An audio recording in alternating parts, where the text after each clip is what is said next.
Picture this for a second. It's the middle of the Pacific Ocean. Miles from land in every direction. The kind of open water that makes you feel like nothing could possibly sneak up on you. The sun is just starting to dip, painting the waves orange and gold. And spread out across the horizon is one of the most powerful naval forces ever assembled. American battleships, cruisers, destroyers. And at the center of it all, the pride of the fleet. Massive aircraft carriers that looked practically untouchable. Thousands of sailors going about their routines. Laughing, eating, writing letters home, completely convinced they owned this ocean. And honestly, why wouldn't they feel that way? By this point in the war, the U.S. Pacific Fleet had grown into a floating fortress. Radar was improving. Patrol planes were constantly scanning. Destroyers zigzagged around the bigger ships like guard dogs. The mindset was simple. If anything hostile even got close, they'd spot it long before it became a threat. From above the surface, that confidence made sense. But war doesn't just happen above the surface. Hundreds of feet below all that steel and firepower. The ocean was dark, cold, and almost completely silent. No sunlight. No horizon. Just black water pressing in from every side. And down there, moving slowly and carefully through that darkness, was something the fleet never saw coming. A single submarine. Not a massive battleship. Not a squadron of bombers. Just one narrow steel tube packed with torpedoes and a crew of exhausted men breathing recycled air. It didn't look like much. Compared to the giants on the surface, it was tiny. Fragile, even. One good depth charge could crush it like a soda can. But what it had was invisibility. The submarine's engines hummed softly as the crew whispered orders. Every sound controlled, every movement deliberate. No lights except the faint red glow inside. Sweat on their foreheads. Condensation dripping from the pipes. The air thick with diesel and metal. These men weren't charging into battle with cannons blazing. They were hunting. And hunting meant patience. The commander studied charts and listened to sonar pings, piecing together the fleet's movement like a puzzle. Above them, propellers churned the water. Dozens of ships, maybe more. The noise alone told him something huge was overhead. A prize most submarine captains could only dream of. But getting close? That was almost impossible. American destroyers were trained specifically to kill submarines. One mistake. One careless turn. And depth charges would rain down, turning the sea into a violent blender of shockwaves. Still, the sub kept creeping forward. Slower. Quieter. Every minute that passed, they slipped deeper into the heart of the formation. And here's the crazy part. The fleet had no idea.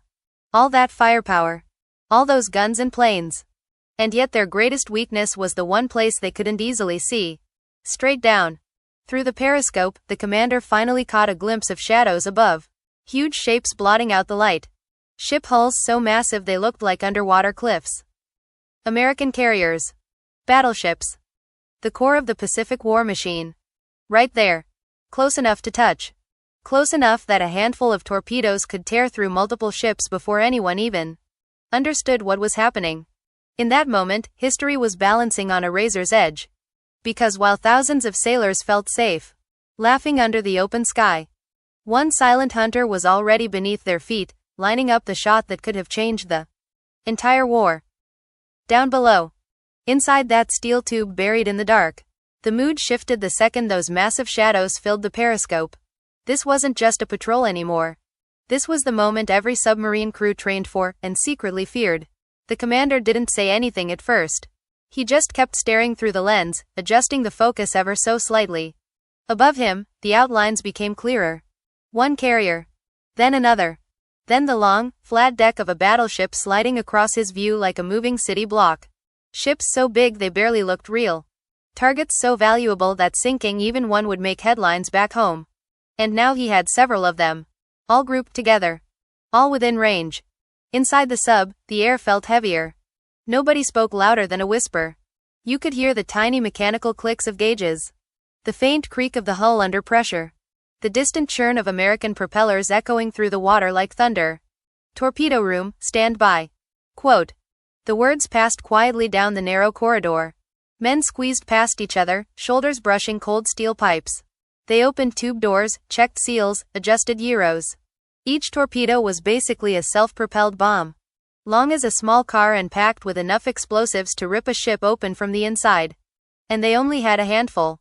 Which meant every shot had to count. The commander began doing the math in his head. Speed. Distance. Angle. The Americans weren't just sitting still. They were moving, zigzagging slightly, standard anti-submarine tactics. If he fired too early, they'd miss. Too late, and the destroyers might drift right on top of him. He needed the perfect spread. Through the periscope, he watched one carrier turn broadside for just a few seconds. A beautiful, terrible opportunity. Its full length exposed like a target at a shooting range. If those torpedoes hit, that ship wasn't limping away. It was going down. And here's where it gets wild to think about. On that deck were hundreds of aircraft, fuel lines, bombs, thousands of sailors. One explosion could trigger a chain reaction big enough to light up the night sky. Now multiply that by 2, maybe 3 ships. This wasn't just damage. This was the kind of blow that could stall entire operations. Delay invasions, maybe even shift momentum across the whole Pacific. Fire control ready. Quote. The crew looked at the commander, waiting. Because once he gave the order, there was no taking it back. 4 words. That's all it would take. He took one last look. Carriers. Battleships. Destroyers weaving around them like bodyguards. An entire fleet. Completely unaware that a single submarine had slipped into the center of their formation like a ghost. Fire 1. Quote. The submarine jolted slightly as the first torpedo shot out of the tube, bubbles trailing behind it. Fire 2. Quote. Another metallic thud. Fire 3, fire 4. Quote. 4 torpedoes slicing through the black water. Racing toward the biggest concentration of American firepower in the Pacific. Then came the worst part. Waiting. They couldn't see the torpedoes anymore. Couldn't steer them. Couldn't do anything but listen. Everyone counted in their heads. 10 seconds. 20. 30. Any moment now, there should have been a dull, distant boom. Then another. Then chaos above. Propellers roaring, depth charges dropping. But instead, something felt off. One torpedo ran slightly too deep. Another veered just a few degrees wide. A third passed behind a ship that changed course at the last second.